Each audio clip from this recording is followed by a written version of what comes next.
Hoy en VIP Show tenemos el honor de entrevistar desde Francia a Jean Boxler, dueño de uno de los viñedos más importantes de Francia y Alsacia, Albert Boxler, con su vino Riesling de excelencia, 512, espectacular. ¿Por dónde vas por VIP Show? Hasta pronto.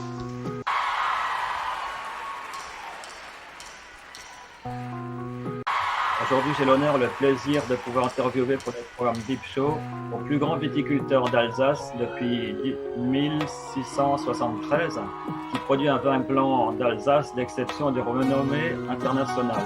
Propriétaire du domaine Albert Boxler et œnologue. Bienvenue Jean Boxler.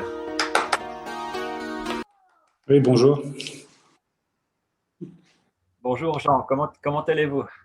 Bien, merci, très bien, merci de me contacter. Voilà. Dites-moi. Alors, pour commencer, comment est l'histoire du domaine Albert Boxler? Comment tout cela a commencé? Ça a commencé en 1673. Ouais, c'est ça, notre ancêtre qui est venu depuis en 1673, après la guerre de 30 ans, est venu s'installer au village et donc a commencé à travailler la vigne, comme beaucoup de gens faisaient à l'époque, comme il n'y avait pas grand-chose d'autre à faire également, et a continué à travailler un petit lopin de terre. Et de génération en génération, il y a toujours eu un successeur, un fils qui a repris, qui a continué ce métier. Donc moi, je suis la 11e génération. Et voilà, ça s'est fait. Et bon, ça crée un attachement particulier, effectivement, à l'histoire du domaine. Et voilà. Et en 1946, mon grand-père voulait embouteiller sous sa propre étiquette, donc avait commencé avec l'étiquette actuelle du domaine après la guerre. Et donc, son frère avait gardé l'hôtel-restaurant où mon arrière-grand-père faisait déjà du vin. Il vendait le vin à l'hôtel, au restaurant. Et donc, après, mon père a pris la succession dans les années 60 et moi, je me suis installé en 1996. Voilà, j'ai repris la suite. Voilà, en quelques mots. Et pour parler des vins, vous faites c'est le vin blanc d'Alsace. Et quels sont les différents vins et champagne? Donc, ça ne s'appelle pas champagne, ça s'appelle crément en Alsace. Ouais, donc, juste pour situer rapidement le domaine, donc Niedermorschwihr est situé au centre de l'Alsace, dans le nord-est de la France, près de Colmar. Donc, c'est un petit village qui est situé sur un socle granitique. Donc, on est un petit peu en hauteur, à 300 mètres d'altitude. Et donc, tout le vignoble est situé autour du village. On produit 95% de vin blanc et 5% de vin rouge qui est fait à base de pinot noir. Et dans les 95% de vin blanc qu'on produit, il y a 40% de Riesling. Après, il y a du Gewürz, 15%, du pinot gris, 15%, du pinot blanc, 15%. Et le reste, c'est réparti avec du sylvaner, du chasselas, du muscat. Voilà, ça fait à peu près l'encépagement qui donne naissance. Chaque cépage donne naissance à des vins différents. Et donc, comme c'est des cépages très, très différents, le Riesling, ça fait des vins généralement plutôt secs et aromatiques. Et le Gewürz, plutôt sur l'acidité. Et le Gewürz, des vins aromatiques, mais plus sur la douceur, avec moins d'acidité, même avec un peu de sucre résiduel. Donc, ça fait des vins très, très différents. Après, tous ces vins-là sont également divisés en fonction de leur origine, en fonction de la classification des terroirs. D'accord. Et le Gewürz, c'est plutôt un vin qui accompagne les desserts ou... Les fromages, hein. Très bien pour les fromages, ou les plats épicés, ou les plats très relevés. Ça fait des très beaux accords, ou des choses aussi plus à base de crème et d'épices, quelque chose de plus riche. Mais les fromages, c'est très intéressant avec les fromages. Pour les desserts, ça peut aller aussi, mais c'est déjà plus compliqué. Ça fait des sucres sur sucre. C'est pas forcé que ce soit le meilleur accord. C'est clair, surtout si vous prenez un vendange tardive ou un raisin, voilà. Un grand cru. Il est encore plus fort en grand sucre. Et ok, au niveau du domaine, quelle est la taille du domaine? Là, on travaille 19 hectares. 19 hectares, encore. Oui, 19 hectares. Et beaucoup de coteaux, des vignes en très forte pente. où il y a une grosse partie qui est faite manuellement, donc il faut beaucoup de personnel. On fait beaucoup à la main et il y a un travail poussé au niveau de la viticulture, au niveau de la main-d'œuvre, qui permet d'avoir un travail plus précis, donc des vignes bien suivies, un travail méticuleux au niveau de chaque pied de vigne qui permet après d'aboutir à des raisins de qualité plus constante et ça permet de plus obtenir le résultat escompté au niveau des vins. Comment se passe une journée dans le domaine Boxler? Vous démarrez le matin, vous terminez l'autre matin. Comment ça se passe? Pendant les vendanges, on vient de terminer les vendanges il y a 2 jours. C'est ça, là, c'est des longues journées, oui. Et en été, c'est un programme tôt le matin et puis on fait une petite pause plutôt l'après-midi et on retravaille le soir quand il fait moins chaud. En fait, ça dépend de l'été. En fait, ça dépend on s'adapte au temps, au climat. Et en hiver, c'est plus calme. Ouais. En hiver, c'est plus calme. C'est un travail constant de quasi toute l'année. En hiver, c'est plutôt du contrôle, on va dire. Disons en hiver, après, là, on vient de finir les vendanges. Donc là, on va s'occuper des vins, on va suivre les vins. Ils vont se mettre à fermenter, ils vont se transformer. Et après, il y a toute la partie commerciale du domaine aussi qu'il faut s'occuper. Donc ça, c'est plutôt ce qu'on fait en hiver et à l'automne et à l'hiver. Et parce qu'au printemps, on a moins de temps et en été également. Donc, on essaie de faire tout ce qui est commercial, plus l'orienter. Donc, c'est sûr que sur le domaine, il y a mon épouse et moi qui travaillons au bureau et faisons la vente. Donc, on n'a pas forcément trop de temps le reste de l'année et on essaie de s'organiser le mieux possible. D'accord. Et une fois que les vendages sont faites, comment se passe quelle est la suite avec le raisin jusqu'à obtenir une bouteille de vin? Donc là, les raisins on vient de vendanger, donc les raisins sont mis dans le pressoir, ils sont pressés sur une durée qui varie entre 6 heures et 12 heures. Après, le jus de raisin s'écoule dans la cave par gravité, il arrive dans des cuves inox dans lesquelles on laisse ce jus se clarifier. On laisse les impuretés naturelles du raisin tomber au fond de la cuve et on pompe après la partie claire du jus. On met dans des tonneaux en bois, dans des foudres en bois, c'est-à-dire des contenants entre 1000 et 2000 litres, ou dans des cuves en inox pour que le jus se transforme en vin. Donc là, il part en fermentation tout seul, généralement.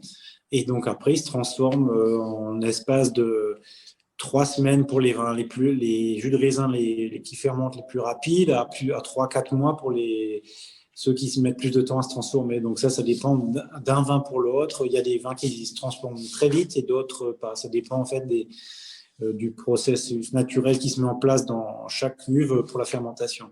Et en général, les vins secs fermentent, les degrés alcooliques sont autour des 13,5 d'alcool. Et dans les vins moelleux, généralement, quand les levures arrivent à 13,5, 14, elles meurent naturellement et de ce fait, il reste un petit peu de sucre résiduel dans les vins. Donc, il y a des vins plus aromatiques, un peu plus doux. Ça, c'est lié à un sucre naturel du jus de raisin. C'est pas du sucre ajouté, attention. Voilà.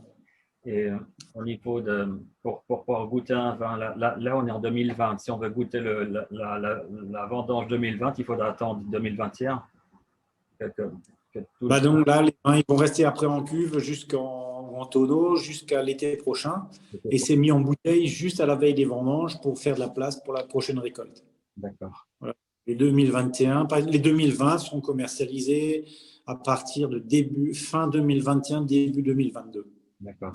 Et vous travaillez uniquement par millésime, c'est-à-dire vous ne mélangez pas d'année? Non, on ne mélange pas les millésimes. Non.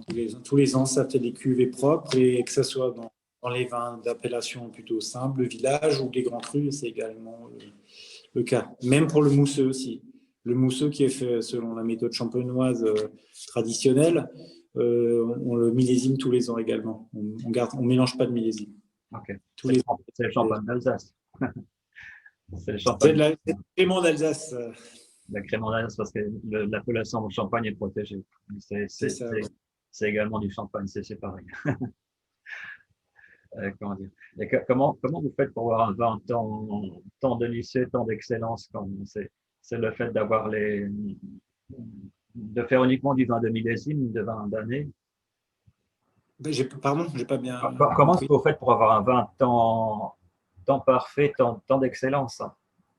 D'année en année, il est meilleur et meilleur. Les parcelles, après, c'est une histoire de régularité de parcelle, de patrimoine.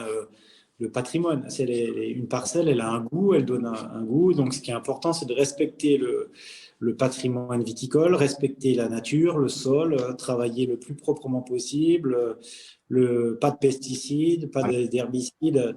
Donc, travailler le plus naturellement possible et respecter vraiment chaque identité de chaque parcelle, chaque terroir. Et donc, on essaie vraiment de préserver l'identité de chaque parcelle, donc la travailler à part, la presser à part et la vinifier à part. Donc, en partant de là, ça amène des vins avec un peu plus d'originalité, de personnalité. Mais si le travail dans les vignes est fait vraiment au maximum avec beaucoup de soin, à moins qu'il y ait un coup dur juste pendant les vendanges ou à la veille des vendanges, ça permet quand même de garantir la qualité, quel que soit le millésime. Parce qu'après, le millésime aura une influence sur le style. Mais disons, après, si le travail n'a pas été bien fait au départ dans les vignes, ça va être difficile. Le vin, il se fait essentiellement dans les vignes. La qualité d'un vin, c'est 90% la qualité du raisin. Donc après, en cave, le travail, il est minimaliste.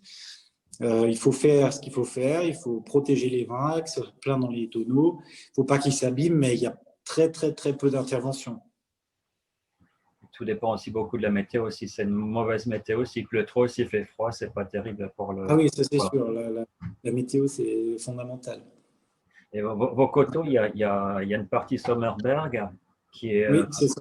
les vendanges et les grands crus Sommerberg et Brandt. C'est deux coteaux qui sont plus exposés au soleil. Donc encore plein sud. D'accord. Plein sud, ouais. C'est des coteaux en très forte pente où là, justement, la mécanisation est très difficile. Et donc, c'est des sols qui sont très chauds. Et donc, il faut travailler la viticulture de manière à ce que les raisins soient protégés du soleil aussi, c'est-à-dire laisser beaucoup de feuilles. Voilà, on s'adapte en fonction du climat. Ok. Et quels sont les projets futurs du domaine Boxler?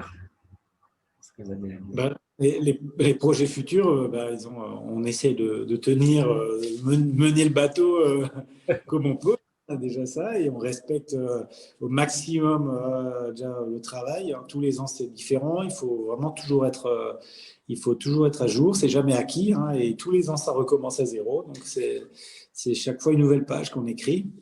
Donc, il faut être attentif, il faut être là, et après, on essaye d'entretenir le vignoble le mieux possible et puis de produire des vins les plus purs possibles, de manière à ce que les clients aient du plaisir quand ils ouvrent la bouteille.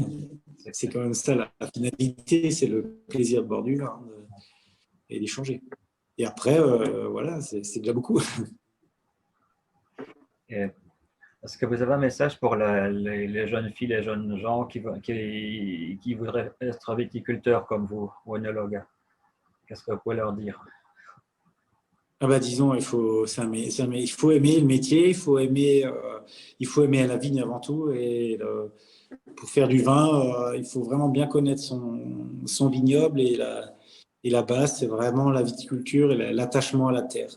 C'est l'enracinement dans un endroit. Et si on aime vraiment un endroit sincèrement et vraiment avec tout son cœur, en général, derrière, tout se passe bien parce qu'on le voit, quel que soit l'endroit sur la planète, quand il y a des gens qui aiment ce qu'ils font, qui sont passionnés par leur métier, en général, le résultat, il est bon. Et que ce soit en Argentine ou en Alsace, on obtiendra aussi de bons résultats. C'est partout sur la planète entière. Hein.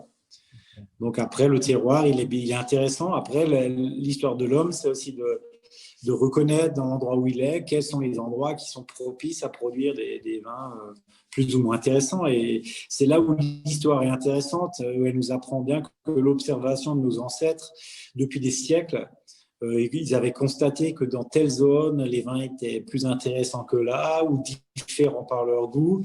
Et donc, toute la classification des crus et des zones était vraiment liée à l'observation des hommes, tout simplement, et à la dégustation, à leur travail. Donc ça, c'est le principal. Donc, à partant de là, ça devrait bien se passer. Voilà. C'est un métier de passion. On l'a ou on l'a pas. C'est la passion, premièrement, du raisin, de la terre. Oui, c'est ça. C'est ça, parce que c'est vrai, quand on voit la bouteille, on a tendance à oublier, on voit simplement une bouteille, une étiquette, mais quand ça coule dans le verre, il y a autre chose qui sort. Hein. Il y a beaucoup de travail. Ouais, le vin, il faut beaucoup de respect, hein, c'est sûr, quand on voit le travail que ça représente. Et ça peut être fait de manière tellement mécanique et simple, et ça peut être fait de manière beaucoup plus profonde et beaucoup plus humaine. Et ce qui est fondamental dans l'histoire du vin, c'est quand même la main de l'homme. C'est une histoire d'homme et il faut absolument que ça reste la priorité pour les vignons, c'est d'inscrire cette histoire par la main de l'homme, en plus que par la mécanisation. Voilà. Pour la problématique, la situation du Covid-19 et votre résilience, est-ce que vous avez un message d'espoir pour le public?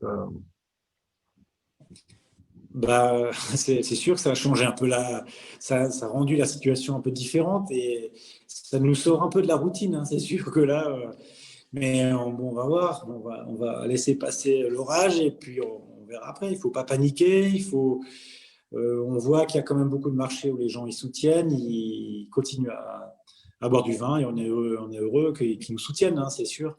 Après, il y a des endroits qui vont mieux que d'autres selon le contexte, selon les gens avec qui vous travaillez. Et oui, bon, après, là, par exemple, pour les vendanges, ça a été quand même beaucoup plus compliqué parce que, du coup, avec les normes sanitaires, pour vendanger, quand on est en groupe, on est 25 personnes, il faut que les gens se respectent, gardent les distances, il fallait être moins nombreux dans les véhicules. Alors, on était plus de véhicules pour y aller, il y avait des masques, ça a été un peu plus compliqué, mais voilà, ça s'est fait, malgré tout, et dans la bonne ambiance quand même. C'est quand même la base. C'est clair. Et au niveau des vins Boxler, est-ce qu'on peut le commander? Est-ce que ça peut arriver jusqu'en Argentine, par exemple, ou vous envoyez dans le monde? Pas seulement en France. On exporte pas mal, mais pas en Argentine, non. En Argentine. Pardon? C'est un marché ouvert, l'Argentine, pour Boxler. Oui, certainement. Mais disons, après, il faut les contacts qui vont avec. Et là, pour le moment, on n'a pas de contact qui. Vous en avez, vous en avez deux avec Violetta et Pascal. Voilà. Et pourquoi pas, hein, ça serait pire en tout cas si on pouvait vendre un peu là-bas. Comme moi, je l'ai goûté, je le connais depuis des années, par mon grand-père, après par mon père, et puis voilà quoi. Ouais. Quand je vivais encore en Suisse, je passais de temps en temps, mais là, ça fait plus de 10 ans que ça me manque le vin Boxler. Ah ouais, voilà. Il faudra remédier à ça alors. Et au niveau du vin argentin, vous l'avez déjà, vous le connaissez un peu le vin argentin? Non, je le connais très mal. J'en ai déjà goûté occasionnellement, mais j'ai pas trop eu l'occasion de me pencher vraiment sur J'imagine que ça doit être de grande qualité aussi. Oui, c'est plutôt les vins rouges ici en Argentine. Ouais. Qui sont pas mal les vins de Mendoza, de la montagne. Et pour en parler, c'est plutôt Villette. Je connais pas trop ils ont des Cabernet Sauvignon, le vin rouge argentin et l'excellent séquence. Voilà. Ouais. Il faudra venir quand vous avez quand c'est en hiver en Alsace, ici c'est le plein été, donc voilà. Ouais, quand la quarantaine termine ici en Argentine, parce que là on est depuis 6 mois en quarantaine sans fin, ça prolonge et ça prolonge. Donc quand toute cette histoire se terminera pour 2021, voilà. Ouais. Un petit voyage avec votre femme en Argentine. Oui, les saisons sont inversées. Donc, quand il fait froid, que la vigne est tranquille, vous pouvez pas faire 1 ou 2 semaines en Argentine, elle vient découvrir. Voilà. Pourquoi pas? Voilà. Entendu. Okay. Oui, écoutez, merci de m'avoir contacté. Alors, merci beaucoup pour votre temps. Oui, je vous en prie. C'était un honneur de vous interviewer, Jean, pour Vip Show. Non, c'est avec plaisir. Hein. Merci à vous. Hein. Merci à vous beaucoup. Et à très bientôt. Et à très bientôt. Hein. Ouais. Au revoir. Au revoir. Au revoir, merci beaucoup.